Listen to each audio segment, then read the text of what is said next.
प्रिय माने प्रभु जीशुଙ୍କ नामରେ ସମସ୍ତଙ୍କୁ ଅଭିନନ୍ଦନ ଜ୍ଞାପନ କରୁଛି। ଆମେମାନେ ନୂତନ ମାସର ପ୍ରଥମ ଦିନରେ ଆଜି ଆସି ପହଞ୍ଚୁଛୁ। ପରମେଶ୍ୱର ଗତ ମାସ ସାରା ସମ୍ଭାଳି ଅଛନ୍ତି। ପ୍ରଭୁଙ୍କର ମୁଁ ଧନ୍ୟବାଦ କରୁଛି। ସେ ନୂତନ ମାସ ଆମ୍ଭମାନଙ୍କୁ ପ୍ରଦାନ କରିଅଛନ୍ତି। ତେବେ କ'ଣ ଆପଣମାନେ ବହୁତ ଇଚ୍ଛୁକ ଆଗ୍ରହୀ ଅଛନ୍ତି ଯେ ନୂତନ ମାସରେ ପରମେଶ୍ୱର ଆମ୍ଭମାନଙ୍କ ନିମନ୍ତେ କ'ଣ ପ୍ରତିଜ୍ଞା ରଖି ଅଛନ୍ତି? ପ୍ରଭୁ ଆମ୍ଭମାନଙ୍କ ପାଇଁ ଅଦ୍ଭୁତ ପ୍ରତିଜ୍ଞା ରଖିଅଛନ୍ତି, ଯାହା ରୋମିଓ 8:28 ପଦରେ ଲେଖାଯାଏ, ଯେଉଁମାନେ ଈଶ୍ୱରଙ୍କୁ ପ୍ରେମ କରନ୍ତି, ଈଶ୍ୱର ଯେ ସମସ୍ତ ବିଷୟରେ ସେମାନଙ୍କର ମଙ୍ଗଳ ସାଧନ କରନ୍ତି। ଆପଣ ପରମେଶ୍ୱରଙ୍କୁ ପ୍ରେମ କରୁଛନ୍ତି, କିନ୍ତୁ ଆପଣ ଏହା କହୁଅଛନ୍ତି, ଆଜ୍ଞା ମୋର ଜୀବନରେ ତ ଅନେକ ଦୁଃଖ କଷ୍ଟ ମୁଁ ସହ୍ୟ କରୁଅଛି। ପ୍ରଭୁଙ୍କ ଲୋକମାନେ ଚିନ୍ତା କରନ୍ତୁ ନାହିଁ, ପରମେଶ୍ୱର ସବୁ କିଛି ସମାଧାନ କରିବେ। ଯେଉଁ କଷ୍ଟ ଦୁଃଖ ଅପମାନ ନିନ୍ଦା ଦେଇ ବର୍ତ୍ତମାନ ଆପଣ ଗତି କରୁଛନ୍ତି, ପରମେଶ୍ୱର ସମସ୍ତ ବିଷୟକୁ ମଙ୍ଗଳରେ ପରିଣତ କରିବା ନିମନ୍ତେ ଯାଉଛନ୍ତି। ଆପଣମାନେ ନିଶ୍ଚୟ ଆଗାମୀ ଦିନମାନଙ୍କରେ ଆଶ୍ଚର୍ଯ୍ୟ କର୍ମକୁ ଦେଖିବାକୁ ଯାଉଅଛନ୍ତି। ପ୍ରଭୁଙ୍କ ଲୋକମାନେ ବାଇବଲରେ ଗୋଟିଏ ସାଧୁ ଆୟୋବଙ୍କ ଜୀବନ ସମ୍ବନ୍ଧରେ ଆମେମାନେ ପ୍ରତ୍ୟେକ ଜାଣୁ। ତାଙ୍କ ସମୟରେ ସେ ମଧ୍ୟ ବହୁତ ଦୁଃଖ ଉଠାଇଥିଲେ।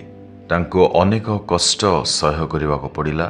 ଏପରିକି ଆପଣା ପୁତ୍ର କନ୍ୟାମାନଙ୍କୁ ସେ ହରାଇ ବସିଲେ, କିନ୍ତୁ ତାଙ୍କ ପ୍ରିୟ ଲୋକମାନେ ତାଙ୍କୁ କହିଲେ, ପରମେଶ୍ୱରଙ୍କୁ ପ୍ରେମ କରିବାର କ'ଣ ଏହା ହିଁ ଫଳ ଥିଲା କି? କିନ୍ତୁ ଆୟୋବ କେବେ ମଧ୍ୟ ଆଶା ହରାଇଲେ ନାହିଁ। ଶେଷରେ ଆମେମାନେ ଏହା ଦେଖିବାକୁ ପାଉଛୁ, ସେ 2 ଗୁଣ ଆଶୀର୍ବାଦର ଅଧିକାରୀ ହେଲେ। ଯେଉଁ ଲୋକମାନଙ୍କ ଦ୍ୱାରା ସେ ନିନ୍ଦା କରାଯାଇଥିଲେ, ଉପହାସର ପାତ୍ର ହୋଇଥିଲେ, ସେମାନଙ୍କ ଦୃଷ୍ଟିରେ ପରେ ଶେଷରେ ଆୟୋବଙ୍କୁ ପରମେଶ୍ୱର ଉନ୍ନତ କରି ଆଶୀର୍ବାଦ କରିଲେ। ପ୍ରଭୁଙ୍କ ପ୍ରିୟ ଲୋକମାନେ ଅନେକ ସମୟରେ ଆମ୍ଭମାନଙ୍କୁ ବୁଝା ପଡ଼େ ନାହିଁ, କିନ୍ତୁ ଆମ୍ଭମାନଙ୍କ ଶେଷ ଆଶୀର୍ବାଦ ଦାୟକ ହୋଇଥାଏ। ବାଇବଲରେ ଜଣେ ଯୁବକ ଯାହାଙ୍କ ନାମ ଯୋସେଫ ଥିଲା, ତାଙ୍କର ମଧ୍ୟ ଏହି ସ୍ଥିତି ହୋଇଥିଲା। ସଦାପ୍ରଭୁଙ୍କ ବିରୁଦ୍ଧରେ ମୁଁ କି ରୂପେ ଏହିପରି ବଡ଼ ପାପ କରିବି ବୋଲି ସେ ପାପରୁ ପଳାୟନ କରିଥିଲେ, କିନ୍ତୁ ପ୍ରଭୁଙ୍କ ଲୋକମାନେ ତାଙ୍କୁ ମିଥ୍ୟାରେ ଦୋଷାରୋପ କରାଗଲା, ପୁଣି ତାଙ୍କୁ ବନ୍ଦୀ ଗୃହରେ ରଖାଯାଇଥିଲା। ଆମ୍ଭେମାନେ ସମସ୍ତେ ତାହାଙ୍କ ସମ୍ବନ୍ଧରେ ଭଲ ଭାବେ ଜାଣିଅଛୁ। ତାହାଙ୍କୁ ନିନ୍ଦା କରାଗଲା, ତାଙ୍କୁ ଦୋଷ ଦିଆଗଲା, ତାଙ୍କୁ କାରାଗାରରେ ନିକ୍ଷେପ କରାଗଲା, କିନ୍ତୁ ସମସ୍ତେ ଆମ୍ଭେମାନେ ବାକ୍ୟରେ ପଢ଼ି ଜାଣିଅଛୁ ଯେ ଶେଷରେ ପରମେଶ୍ୱର ତାଙ୍କୁ ବନ୍ଦୀ ଗୃହରୁ ଉଦ୍ଧାର କରିଲେ। ପୁଣି ଶେଷରେ ରାଜା ତାଙ୍କୁ ଏହିପରି ପଦାଧିକାରୀ ସେ ଦେଶର ତାଙ୍କୁ ସେ ପ୍ରଧାନମନ୍ତ୍ରୀ କରିଲେ। ଆମେମାନେ ଏହା ପଢ଼ିଅଛୁ, ଶେଷରେ ତାଙ୍କୁ ରାଜ ପଦବୀ ମିଳିଲା। ପ୍ରଭୁଙ୍କ ଲୋକମାନେ ଆଜି ଆପଣଙ୍କର ଅବସ୍ଥା ମଧ୍ୟ ହୁଏତ ଠିକ୍ ସେହିପରି ଥିବ, କିନ୍ତୁ ଧୈର୍ଯ୍ୟ ଧରନ୍ତୁ। ପରମେଶ୍ୱର ଉଚିତ ସମୟରେ ଆପଣଙ୍କ ଜୀବନରେ ମଙ୍ଗଳ ସାଧନ କରିବେ। ଏହି ସମୟରେ ଚେନ୍ନାଇର ଗୋଟିଏ ଭାଇଙ୍କ କଥା ମୋହର ମନେ ହେଉଅଛି। ସେହି ଭାଇ ଜଣକ ଅଫିସରେ କାମ କରୁଥିଲେ, କମ୍ପାନୀରେ ସେ ଚାକିରି କରୁଥିଲେ।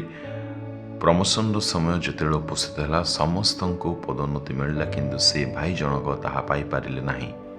ସେହି ଭାଇ ଜଣଙ୍କୁ ପ୍ରମୋସନ ମିଳିବା ପରିବର୍ତ୍ତେ ତାଙ୍କର ଜୁନିୟର ଗୋଟିଏ କର୍ମଚାରୀଙ୍କୁ ପ୍ରମୋସନ ଦେଇ ଦିଆଗଲା। ଏହା ବାସ୍ତବରେ ତାଙ୍କ ଜୀବନ ପାଇଁ ବହୁତ ଆଘାତର ବିଷୟ ଥିଲା। ସେ ବହୁତ ଏ ବିଷୟରେ ଭାଙ୍ଗି ପଡ଼ିଥିଲେ। ପ୍ରକୃତରେ ସେହି ଭାଇ ଜଣଙ୍କୁ ପଦୋନ୍ନତି ମିଳିବାର ଦରକାର ଥିଲା, କିନ୍ତୁ ଅପମାନିତ ଭାବରେ ତାଙ୍କ ସ୍ଥାନରେ ଅନ୍ୟ ଜଣେ ପ୍ରମୋସନ ପାଇଲେ। ମୁଁ ତାଙ୍କ ସହିତ ଦେଖା ହେଲା ପରେ କହିଲି, ପ୍ରିୟ ଭାଇ, ତୁମେ କୌଣସି ପ୍ରକାର ଅପମାନିତ ହେବ ନାହିଁ, ପରମେଶ୍ୱର ସବୁ ଜାଣନ୍ତି।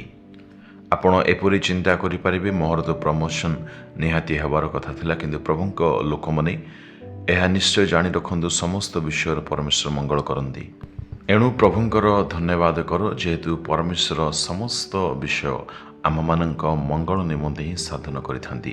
କିଛି ମାସ ବିତିଯିବା ପରେ ସେଇ ଭାଇ ଜଣକ ମୋ ସହିତ ଦେଖା ହୋଇକି କହିଲେ, ଆଜ୍ଞା ପ୍ରଭୁଙ୍କର ଧନ୍ୟବାଦ ହେଉ। ମୁଁ ପଚାରିଲି, କ'ଣ ହେଇଛି, ଆପଣମାନେ କେମିତି ଅଛନ୍ତି, ଭଲରେ ଅଛନ୍ତି? ସେ କହିଲେ, ଆଜ୍ଞା ହଁ, ପରମେଶ୍ୱର ସମସ୍ତ ବିଷୟ ଆମ୍ଭମାନଙ୍କ ମଙ୍ଗଳ ନିମନ୍ତେ ହିଁ ସାଧନ କରନ୍ତି। ମୁଁ ପଚାରିଲି, କ'ଣ ହେଇଛି? ସେ କହିଲେ, ଆଜ୍ଞା ଯେଉଁ ଭାଇଙ୍କର ପ୍ରମୋସନ ହୋଇଥିଲା, ପ୍ରମୋସନ ସହିତ ତାଙ୍କର ଟ୍ରାନ୍ସଫର ମଧ୍ୟ ହେଲା, ତାଙ୍କୁ କଲିକତା ସହରକୁ ପଠାଇ ଦିଆଗଲା। ପ୍ରଭୁଙ୍କ ନାମର ଗୌରବ ହେଉ। ଅଳ୍ପ କିଛି ଦିନ ଉତ୍ତାରେ ପରମେଶ୍ୱର ଆପଣା ମହା ଅନୁଗ୍ରହରେ ମୋହର ମଧ୍ୟ ପ୍ରମୋସନ କରାଇଲେ। ପୁଣି ଆଶ୍ଚର୍ଯ୍ୟ ଭାବରେ ମୋହର କୌଣସି ପ୍ରକାର ଟ୍ରାନ୍ସଫର ହୋଇନାହିଁ, ବରଂ ଅଳ୍ପ ଦିନ ଉତ୍ତାରେ ମୋହର ପ୍ରମୋସନ ମଧ୍ୟ ହେଲା। ପୁଣି ମୁଁ ଆପଣା ସହରରେ ହିଁ ଆପଣା ପରିବାର ପିଲା ଝିଅ ପୁଅମାନଙ୍କ ସଙ୍ଗରେ ରହିଅଛି। ସମସ୍ତ ବିଷୟ ଯେ ପରମେଶ୍ୱର ଆମମାନଙ୍କ ମଙ୍ଗଳ ନିମନ୍ତେ ହିଁ କରିଥାନ୍ତି ଏହା ମୁଁ ସ୍ପଷ୍ଟ ରୂପରେ ବୁଝିବାକୁ ପାରିଲି। ତେଣୁ ପ୍ରଭୁଙ୍କର ଧନ୍ୟବାଦ ହେଉ। ପ୍ରିୟ ପିତା ପ୍ରଭୁ, ଆମେ ପ୍ରତ୍ୟେକ ତୁମର କାର୍ଯ୍ୟ ନିମନ୍ତେ ଧନ୍ୟବାଦ କରୁଅଛୁ। ତୁମେ ଯେ ସମସ୍ତ ବିଷୟ ଆମମାନଙ୍କ ଜୀବନରେ ମଙ୍ଗଳ ନିମନ୍ତେ ସାଧନ କରିଥାଉ, ତେଣୁ ତୁମର ପ୍ରଶଂସା ମହିମା ବନ୍ଦନା କରୁଅଛୁ। ତୁମ ହସ୍ତରେ ସମର୍ପିତ ହୋଇ ପ୍ରାର୍ଥନା ଯୀଶୁଙ୍କ ନାମରେ ମାଗୁଛୁ। ଆମେନ୍, ଆମେନ୍।